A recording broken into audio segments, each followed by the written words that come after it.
मेरे पति ने ही मेरा साथ। मेरा पति रोजाना शहर से मेरे लिए जलेबी लेकर आता था, जिसको मैं बड़े शौक से खा लेती थी। लेकिन उसके बाद मुझे होश नहीं रहता था।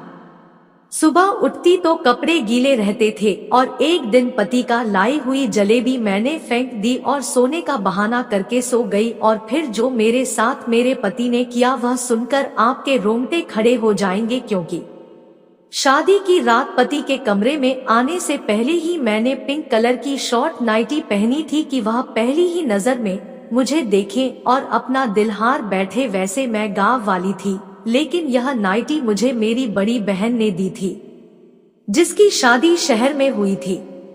उसने ही मुझे पति को काबू करने की कई बातें बताई थी।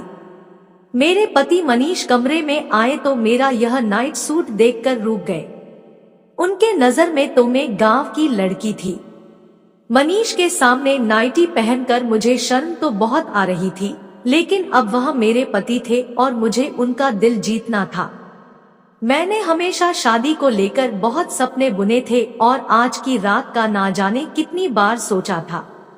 मिलन की घड़ी जब सामने आई तो मेरा दिल बुरी तरह धड़क रहा था। मनीष मेरे करीब आए और मोहब्बत से मेरा हाथ थाम के कहने लगे कि तुम बहुत ही सुंदर हो। मनीष की यह शब्द ने मुझे नई जिंदगी दे दी थी और मैं खुद को हवाओं में महसूस कर रही थी। मनीष ने अपनी जेब में हाथ डाला तो मुझे लगा कि वह मुझे मुंह दिखाई का गिफ्ट देंगे, लेकिन मनीष ने जेब से हाथ निकाला तो मैं हैरान रह गई। उनके हाथ में जलेबी का थैला था और मनीष ने खुद ही वह थैला खोला और कहने लगे कि शादी की रात सबसे पहले मैं तुम्हें अपने हाथ से ही मीठा खिलाऊंगा। मनीष की बात सुनकर मेरे होठों पर मुस्कुराहट आ गई। कह रहे थे कि मेरे लिए खास शहर से जलेबी बनवा कर लाए हैं। मनीष ने मोहब्बत भरे अंदाज से वह जलेबी मेरे मुंह में डाली तो मैंने भी खुशी खुशी खा ली। वह बहुत ही स्वादिष्ट थी। मनीष मेरी आंखों में आंखें डालकर मुझसे मोहब्बत भरी बातें करने लगे और ना जाने मैं कैसे नींद में खोने लगी। थोड़ी देर बाद मुझे कुछ होश ही न रहा। सुबह के वक्त मेरी आंख खुली तो घड़ी में पूरे 9 बजे थे। मेरे कपड़े गीले थे। मैं हैरान थी कि इस रात के इंतजार में मैंने एक एक पल गिनकर गुजारा था। उस रात में मैं कैसे सो कैसे गई। फिर मुझे मनीष का ख्याल आया। न जाने वह मेरे बारे में क्या सोच रहे होंगे। कपड़े कैसे गीले हुए थे। मनीष कमरे में नहीं थे। मैंने तुरंत ही अपने कपड़े बदले और नहा धोकर तैयार हो गई। मैं अपने बालों को सुलझा रही थी कि मनीष कमरे में आए। उनका मूड बहुत ज्यादा बिगड़ा हुआ था। कोई बात नहीं कि मैंने उनसे बात करने की कोशिश की तो पूरी तरह गुस्सा हो चुके थे और यह बात मेरे लिए बर्दाश्त से बाहर थी। मैंने सोच लिया था कि किसी ना किसी तरह मैं मनीष को मना कर रहूंगी। मनीष के जाने के बाद मेरी सास कमरे में आई तो मेरी आंखों में आंसू देखकर हैरानी से पूछने लगी कि क्या हुआ बहू। मैंने उन्हें बता दिया कि मैंने मनीष को नाराज कर दिया है। वो कहने लगी कि मैं अभी मनीष से बात करती हूँ, लेकिन मैंने हाथ पकड़कर अपनी सास को रोक लिया। उनसे कहा कि वह मनीष से कोई बात ना करे, वरना हमसे और नाराज हो जाएंगे। मेरी बात सुनकर वह खामोश हो गई और बोली, छोटी छोटी बातों को दिल पर ना लगाओ। कुछ दिन मनीष के साथ रहोगी तो तुम उसकी आदत को अच्छी तरह समझ जाओगी। मैं उनकी बात सुनकर खुश हो गई थी। मैं अपने माँ बाप की लाडली होने के साथ साथ अपनी सास की भी बहुत लाडली थी। हालांकि बचपन से ही ख्वाहिश थी कि मेरी शादी उनके बेटे मनीष से हो और जैसे ही मैं 16 साल की हुई तो वह मुझसे मिलने के लिए आई थी और जाते जाते मेरा मुंह मीठा करवा कर चली गई। मैं बहुत खुश थी क्योंकि वह मुझसे बहुत प्यार करती थी और इसलिए मेरे माँ बाप को भी इस रिश्ते पर कोई एतराज नहीं था। मनीष की शहर में अच्छी नौकरी थी। वह सुबह सवेरे शहर के लिए निकल जाता और रात को ही घर लौटता। उसकी कमाई से ही मेरी सास ने गांव में एक बड़ा सा घर बनवा लिया था।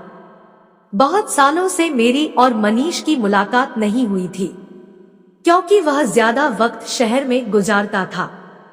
घर लौटता तो हमारे गांव आने का उसके पास वक्त भी नहीं रहता था। लेकिन रिश्ता होने के बावजूद भी हमारे गांव मुझसे मिलने के लिए नहीं आया। इसी बात को लेकर मेरे दिल में अजीब सवाल उठने लगे थे। एक दिन मैंने अपनी सास से पूछा, क्योंकि मेरी सास मेरी माँ की सहेली थी, तो मैं उनसे बिल्कुल शर्माती नहीं थी। एक दिन वह मिलने के लिए हमारे गांव आई तो मैंने बातों बातों में यह पूछा कि मनीष हमारे गांव क्यों नहीं आते।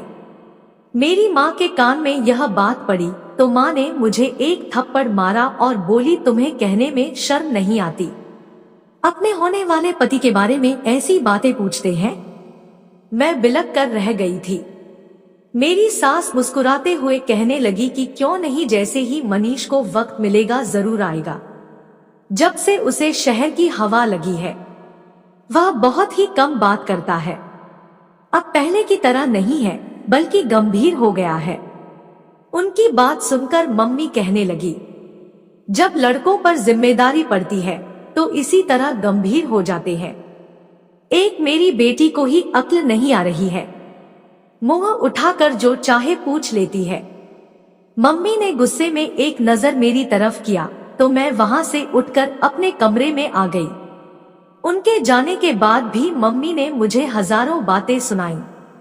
मम्मी पता नहीं क्या कुछ कह रही थी, मैं तो अपनी ही ख्यालों में मगन थी। मैं यह सोचकर खुश थी कि मेरा होने वाला पति भी हीरो की तरह शहरी बन गया है। मुझे शुरू से ही शहर में रहने का बहुत शौक था। उन्होंने शादी के लिए 2 साल का वक्त दिया था और 2 साल का वक्त बस सपने बुनने में ही निकाल दिए। लेकिन मुझे क्या खबर थी, एक दिन मेरे सारे सपने मिट्टी का ढेर बन जाएंगे। कुछ दिन के बाद मेरी और मनीष की शादी बहुत सारे रस्मों रिवाज के साथ धूमधाम से हुई थी। मैं मनीष के साथ विदा होकर उनके गांव चली आई थी। मेरी सास ने बहुत ही खुशी से वेलकम किया था, लेकिन शादी की रात सोने की वजह से मनीष बहुत ज्यादा गुस्सा थे और पूरा दिन उसने मुझसे कोई बात नहीं की। मैं सारा दिन बिन पानी की मछली की तरह उसके आगे पीछे तड़पती रही, लेकिन उसने एक नजर भी मुझ पर ना डाला। सारा वक्त घर की छत पर गुजारा और गांव में औरत को छत पर जाना मना होता है, इसलिए मैं उसके पीछे भी ना जा सकी। रात के वक्त मनीष खुद ही कमरे में आया। मेरी आंखें रो रो कर सूज चुकी थी। वह मेरे पास बैठकर कहने लगा कि मुझे माफ कर दो। मैं गुस्से में आ गया था।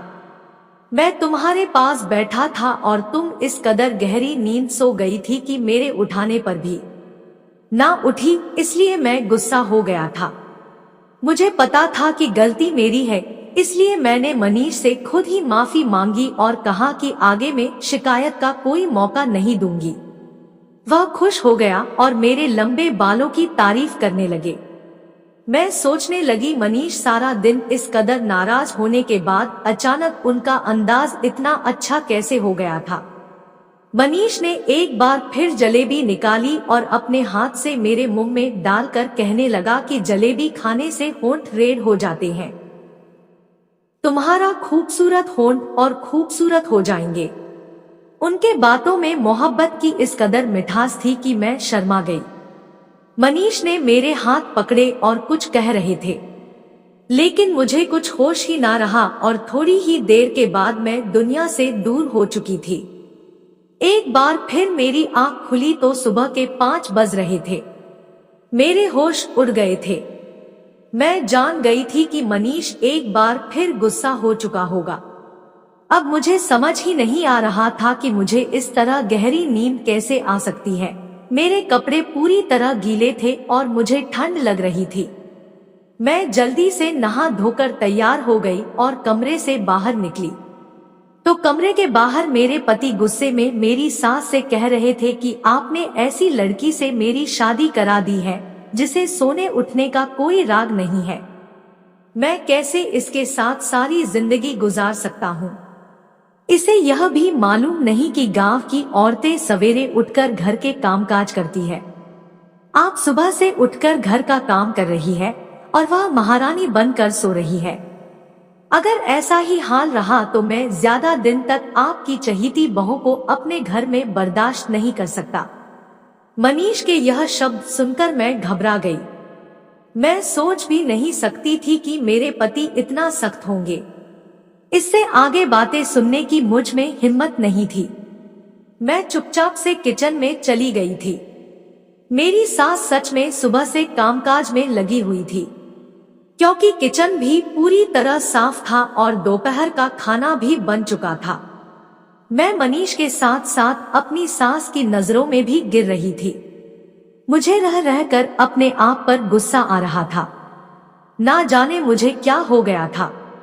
मैं सारे घर का चक्कर लगाई तो वह पूरा काम कर चुकी थी और शायद इसी वजह से मनीष हद से ज्यादा गुस्सा थे।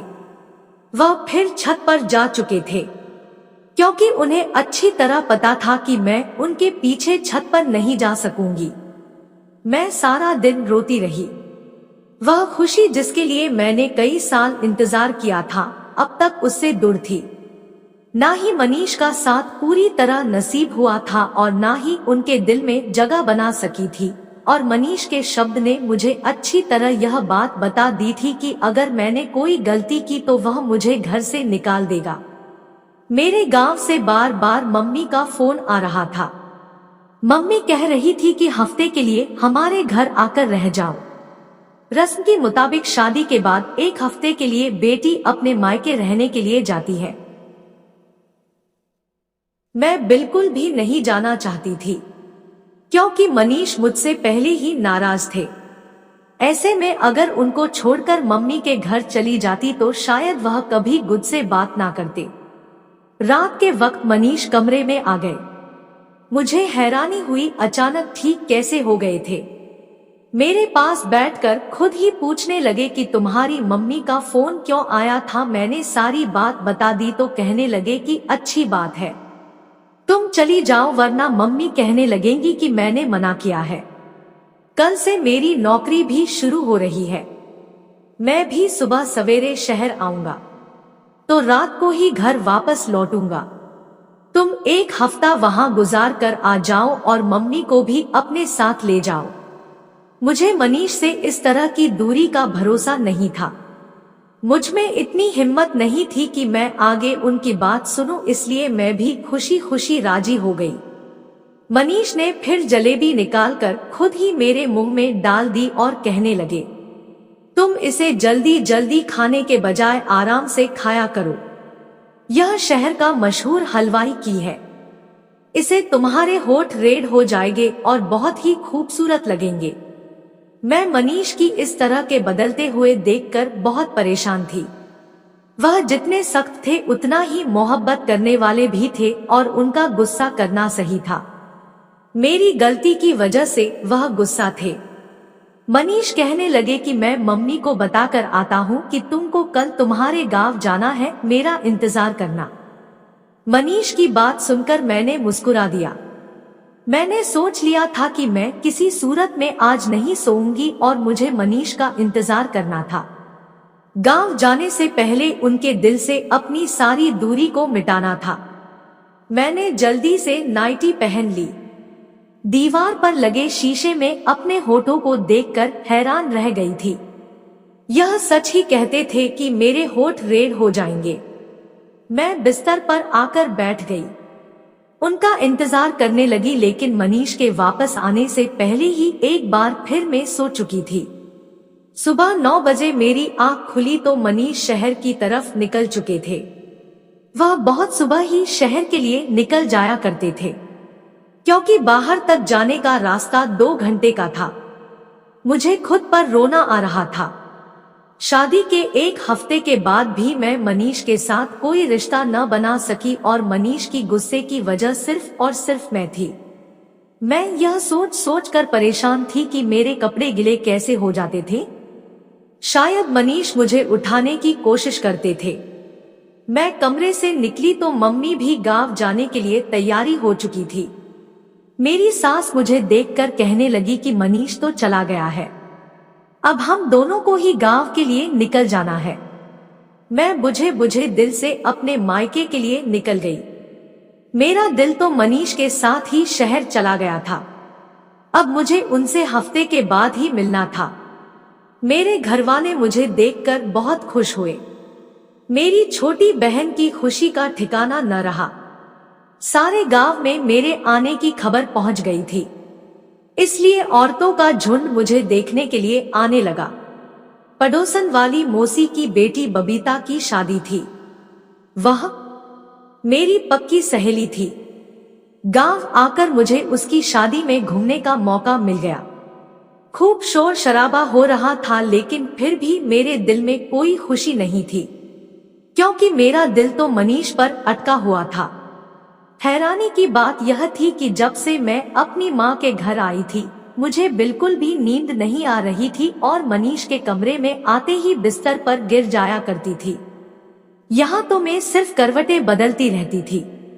शायद मनीष की याद मुझे सोने नहीं दे रही थी।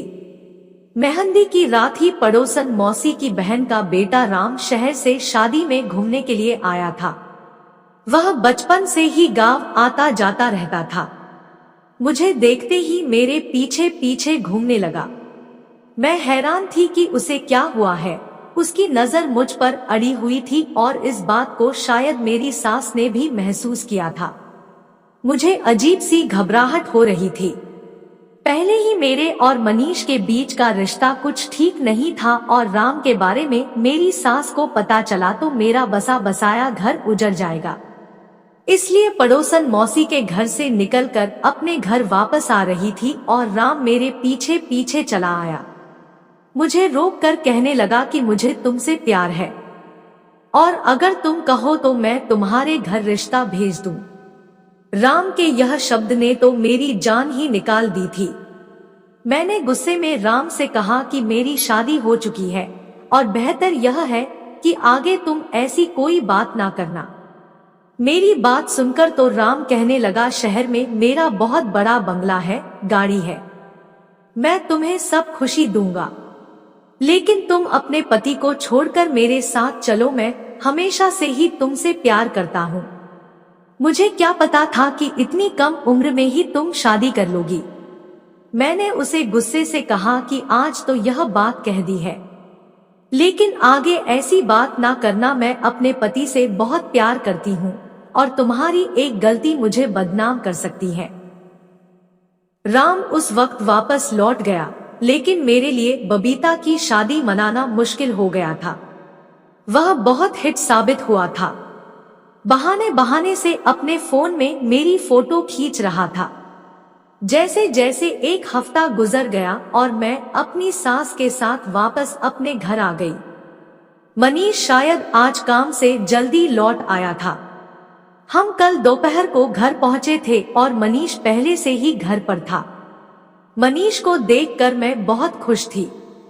अपना सामान रखने के लिए कमरे में गई तो मनीष अपनी मम्मी से मिलने के लिए उनके कमरे में चला गया। मैंने सोचा कि मैं भी कुछ देर मनीष और मम्मी जी के साथ बैठ जाती हूँ, फिर घर के कामकाज करूंगी। इसलिए सामान रखकर दोबारा उनके कमरे की तरफ आई तो मेरी सास के शब्दों ने मुझे हैरान कर दिया। मैं सोच भी नहीं सकती थी कि मेरा घर उजाड़ने वाली कोई और नहीं बल्कि मेरी अपनी सास है। वह गुस्से में मनीष से कह रही थी कि मैंने जाते वक्त तुझे कह दिया था कि हमारे वापस आने तक तलाक का कागज बनवा लेना, लेकिन तुझे कुछ होश नहीं। मैंने खुद अपनी आंखों से देखा है कि तेरी पत्नी कितनी गलत है, लेकिन तूने तो आंखों में पट्टी बांध रखी है। मनीष कह रहा था कि माँ, मेरे लिए उसे छोड़ना मुमकिन नहीं है। वह मेरी पत्नी है, मैं उसे प्यार करता हूँ। उसमें 1000 गलती सही है, लेकिन मैं उसे कभी जिंदगी से अलग नहीं कर सकता। मनीष मोहब्बत की बातें कर रहे थे और मेरी साल बुराइयों में मगन थी। मुझे समझ नहीं आ रहा था यह सब क्या हो रहा है। मेरी सास मुझे इतनी चाव से ब्याह कर लाई थी तो मुझे डाइवोर्स क्यों दिलवाना चाहती थी, और मनीष जो मुझे बहुत ही सख्त लगते थे, वह कितनी प्यार से बातें कर रहे थे और मेरी खातिर अपनी माँ से लड़ रहे थे। मेरा दिल पूरी तरह उलट चुका था। रात जब मनीष कमरे में आए तो मेरा बिल्कुल भी जलेबी खाने का दिल नहीं था। मैंने जलेबी का थैला उनके हाथ से ले लिया। जबकि मम्मी उनको किसी काम से आवाज देने लगी तो वह कमरे से निकलकर चले गए। मैं चुपके से थैले को एक कोने में छुपा कर रख दिया कि मुझे नींद नहीं आएगी, और मैंने आंखें बंद की थी। जब मनीष कमरे में वापस आए तो मेरी जान निकल गई।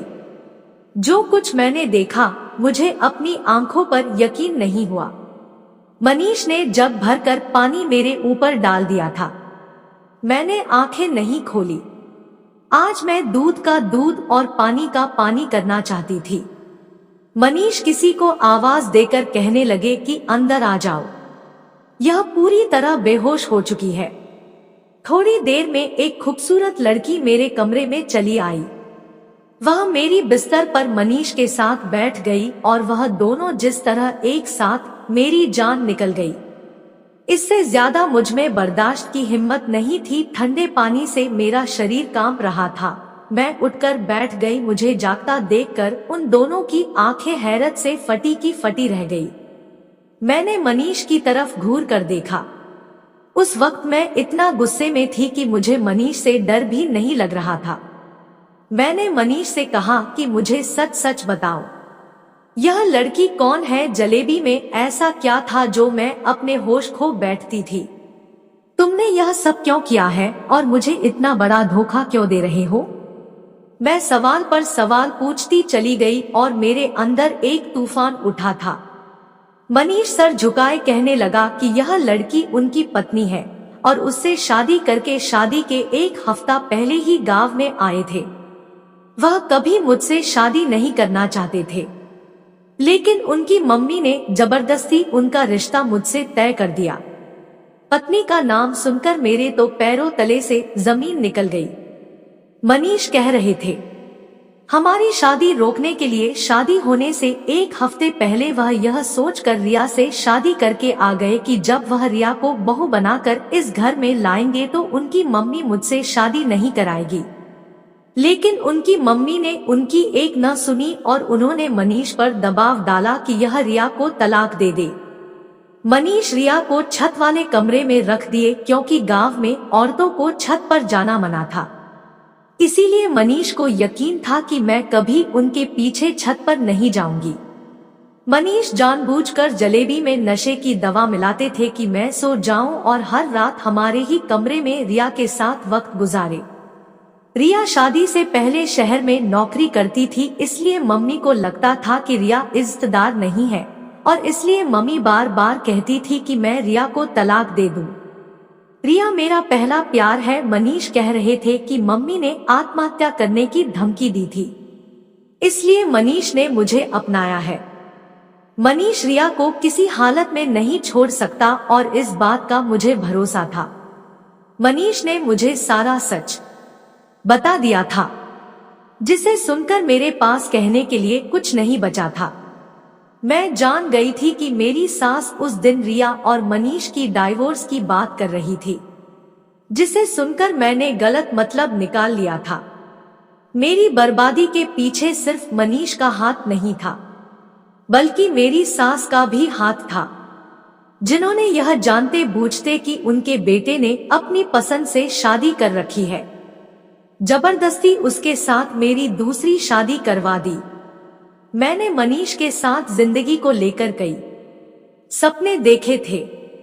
ऐसे इंसान के साथ मैं कभी जिंदगी नहीं बिता सकती थी, जो किसी और से इस कदर मोहब्बत करता था।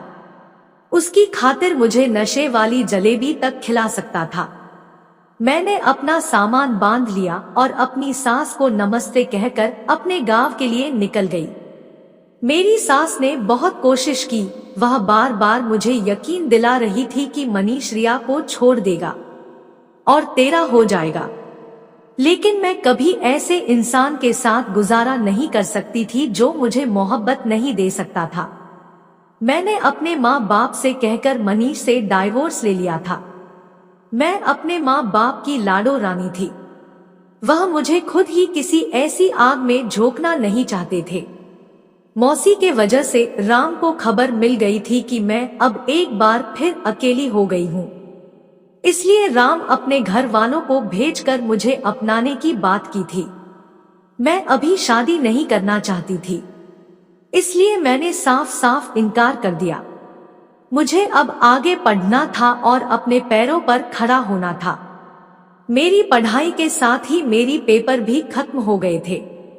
मैंने उसको दोबारा शुरू कर दिया था। हर शादी नाकाम हो यह जरूरी नहीं, लेकिन एक नाकाम शादी का मतलब यह नहीं कि इंसान नाकाम होता है। अपनी शादी की नाकामी के बाद मैं बहुत ज्यादा कामयाब हो गई थी। पढ़ाई के मैदान में झंडे गाड़कर अपने गांव का नाम पूरे जिले में रोशन कर दिया था। जिंदगी में आगे बढ़ने के लिए नए रास्तों की तलाश करें और जिंदगी की दूसरी कामयाबी को समेटे। कहानी अच्छी लगी हो वीडियो को लाइक और चैनल को सब्सक्राइब जरूर कर ले ताकि ऐसी ही वीडियोस आपको मिलती रहे।